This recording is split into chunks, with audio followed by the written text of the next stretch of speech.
Hello, welcome to my accountancy class. Today's topic is the solution of a partnership form. The solution means and today we are going to solve question number 37 of T.S. Grewal new book, new edition 2020 to 21. And in old book, it was question number 34. My dear students, I have written here question in front of you in very short, and that's why I have to explain the question also. After that, we will do the solution of the question. First, come on the question.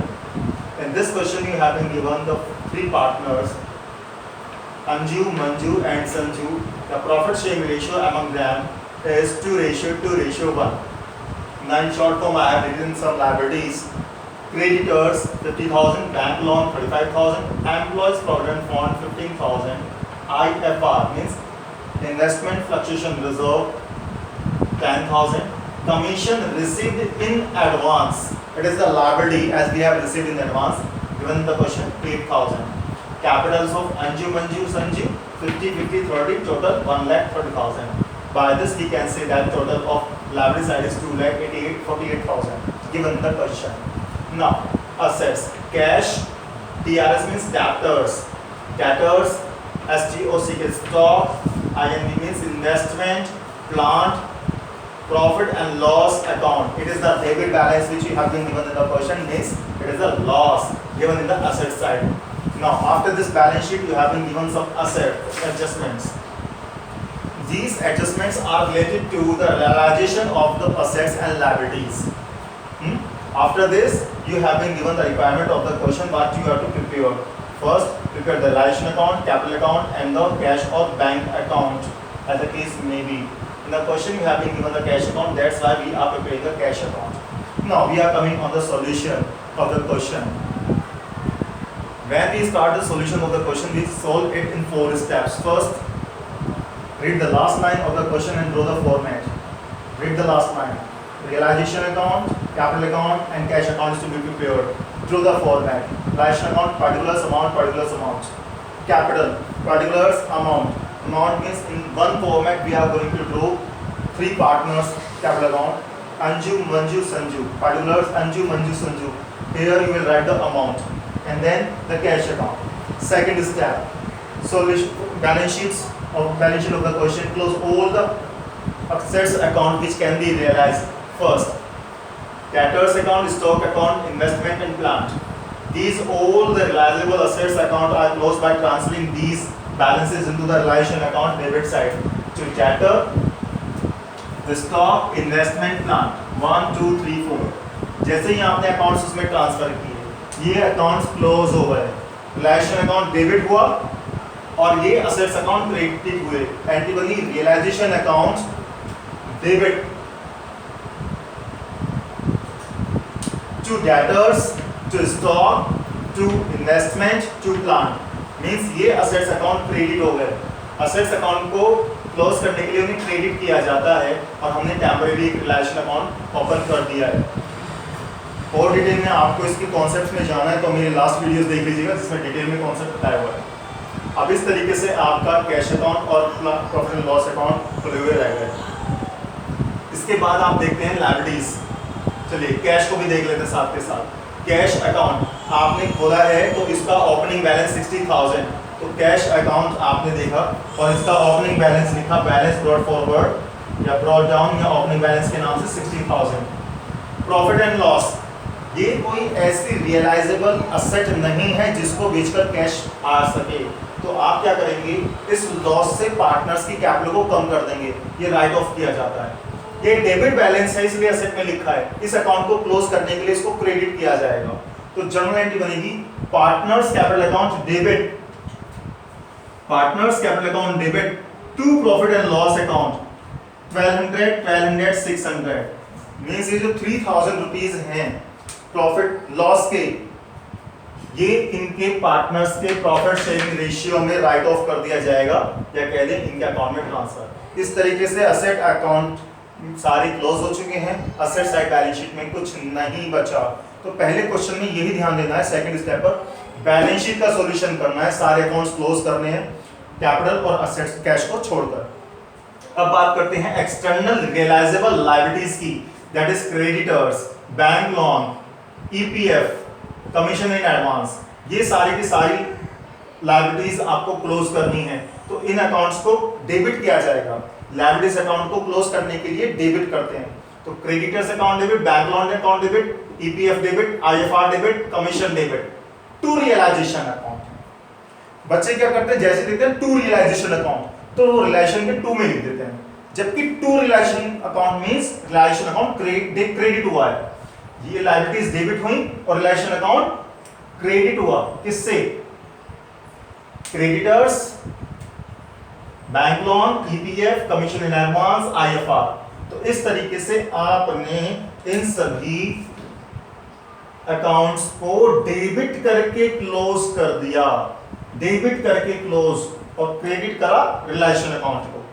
अब आपका balance sheet में केवल partners की capital बच जाती है। आपने capital account open किया पार्टनर्स का, इनके बैलेंसेस को लिखा, अंजू का 50,000, 50,000 मंजू, 30,000 संजू, आपने ये अमाउंट लिख डाला, और इस तरीके से बैलेंस शीट में आपका कुछ नहीं बचा। सबसे पहले आपको इस क्वेश्चन में, इस तरीके के क्वेश्चन में यही चीज ध्यान देनी है कि बैलेंस शीट में कुछ नहीं बचना चाहिए।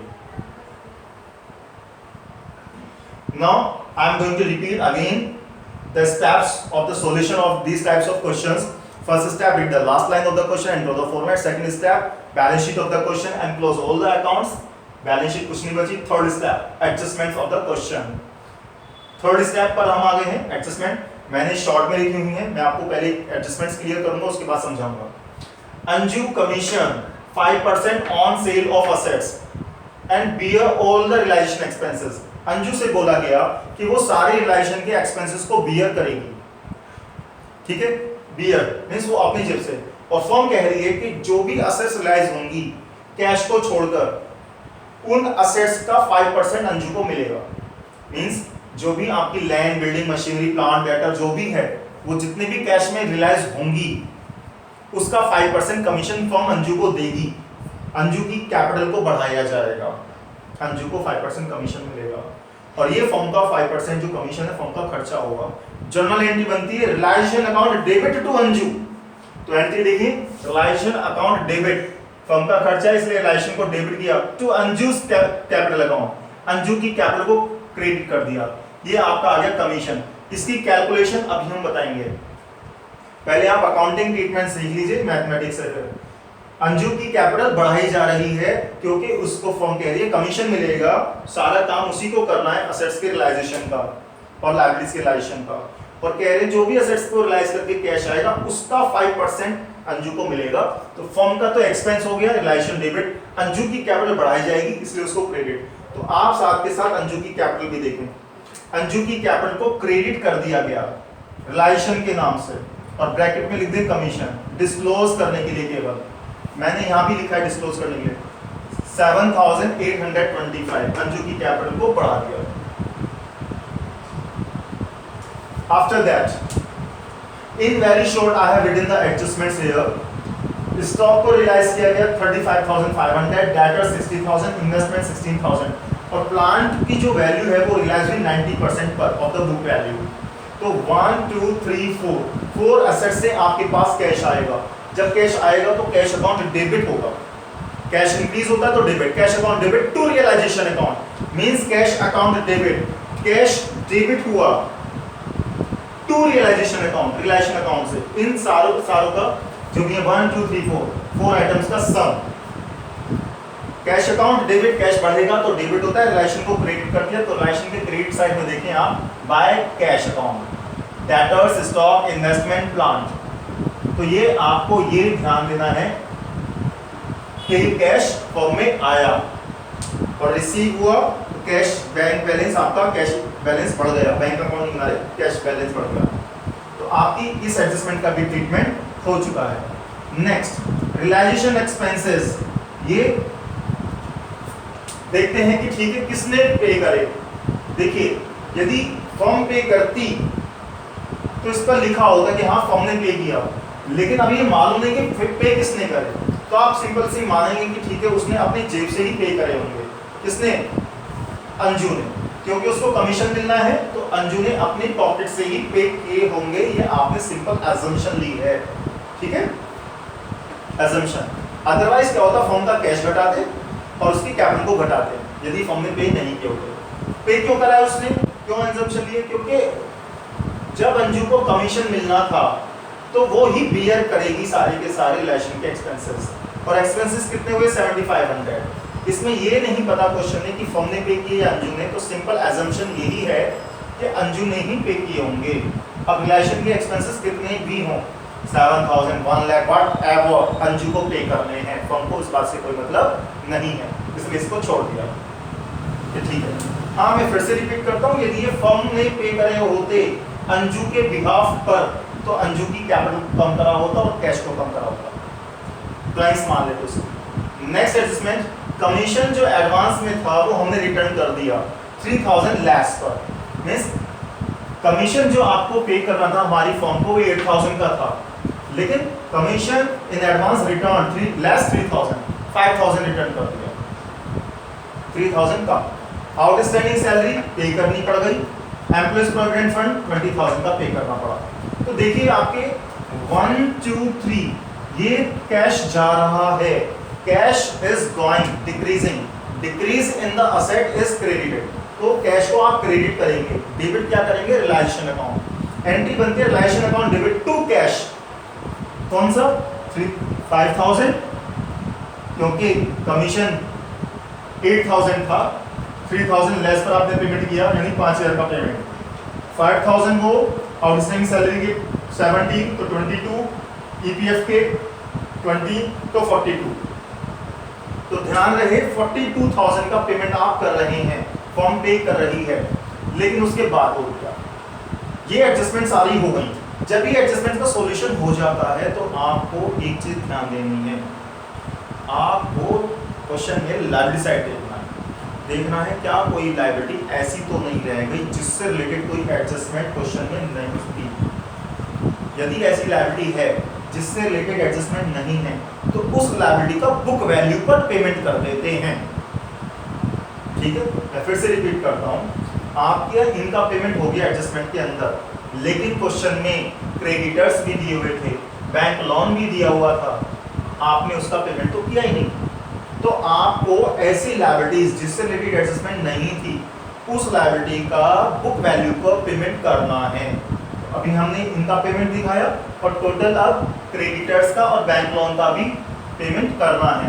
पेमेंट करेंगे तो कैश अकाउंट को क्रेडिट किया जाएगा, बैंक कैश बैलेंस घटता है। एंट्री बनती है realisation account debit to cash account, ध्यान से देखो टू कैश अकाउंट, टोटल 1,35,500 का पेमेंट किया।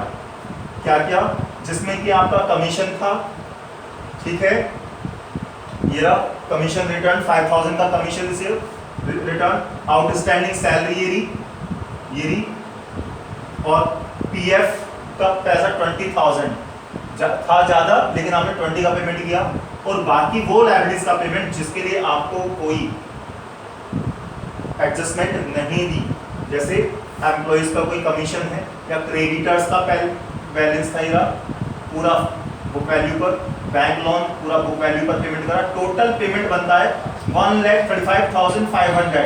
इससे आप साथ के साथ अपना बैंक बैलेंस घटा देंगे। बैंक बैलेंस आपने सीधा सीधा माइनस कर दिया, ब्रैकेट में आप लिख देंगे लायबिलिटीज, डिस्क्लोज करने के लिए कि लायबिलिटीज का पेमेंट किया है, बैंक बैलेंस कम, ठीक है। जो एडजस्टमेंट में दी हुई है उनका तो पेमेंट करना ही है, लेकिन जो एडजस्टमेंट से बच गई लायबिलिटीज उनको बुक वैल्यू पर रियलाइज करना है, फंड्स को छोड़कर, रिजर्व्स को छोड़कर। लेकिन ईपीएफ आपकी इंटरनल लायबिलिटीज, एक्सटर्नल लायबिलिटी होती है, इसका पेमेंट करना है। आईएफआर इन्वेस्टमेंट फ्लक्चुएशन रिजर्व, इसको छोड़ देते हैं क्योंकि ये ऐसी कोई आउटसाइड लायबिलिटी नहीं थी जिसका पे किया जाए, इंटरनल लायबिलिटी थी बस, ठीक है। अब इसके बाद देखिए आपको फिर से बता देते हैं, first step it the last line of the question and draw the fourth line, second step balance sheet of the question, third step adjustments, fourth step closing, closing of the accounts. पहले realisation account को close किया जाएगा, फिर capital account को close किया जाएगा, फिर cash account को क्लोज किया जाएगा, ठीक है। अब आपने क्या किया, इसका डेबिट साइड का टोटल किया और क्रेडिट साइड का। डेबिट साइड का टोटल ज्यादा है डेबिट साइड का टोटल है 3,28,325। सेम टोटल आपने यहां शो कर दिया। इसमें से आपने क्रेडिट साइड का टोटल माइनस किया तो ये आपका लॉस निकल कर आया, और ये लॉस निकल कर आया आपका बैलेंसिंग फिगर करके। Balancing figure means debit minus credit, और इस लॉस से पार्टनर्स की कैपिटल को कम कर दिया जाएगा। तो ये लॉस अंजू, मंजू, संजू पार्टनर्स में 2:1 के रेशियो में ट्रांसफर कर दिया जाएगा। 21,530, 21,530, 10,765। जर्नल एंट्री बनती है Anju's capital account debit, Manju's capital account debit, Sanju's capital account debit to realisation account, realization credit हो गया। तो तीनों फिर से देखें, कैपिटल अकाउंट में Manju's capital account debit, Sanju's capital account debit, Anju's capital account debit, तीनों की कैपिटल डेबिट, रियलाइजेशन ब्रैकेट में लिख दें लॉस, कि लॉस से इनकी कैपिटल को डेबिट मींस कम कर दिया गया। अब ये अकाउंट क्लोज हो चुका है। इस अकाउंट पर आइए, क्रेडिट साइड का टोटल किया, माइनस करा डेबिट साइड का टोटल, और ये कैश निकल कर आएगा आपका क्रेडिट माइनस डेबिट, यानी बैलेंसिंग फिगर करके। अकाउंट्स क्लोज हो चुके हैं, इसलिए गलती से भी यहाँ पर टू बैलेंस कैरी फॉरवर्ड या कैरी डाउन नहीं लिखना है।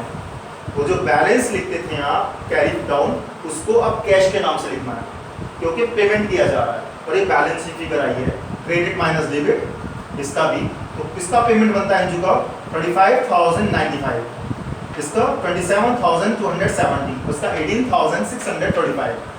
इस तरीके से जब जर्नल एंट्री आपने बनाई, Anju's capital account debit, Manju's capital account debit, Sanju's capital account debit to cash account means cash credit किया, तो कैश को क्रेडिट कर दिया, क्रेडिट, कैश को क्रेडिट किया, Anju's capital account, Manju's capital account, Sanju capital account, आपने इनका यहां से ये पेमेंट कर डाला।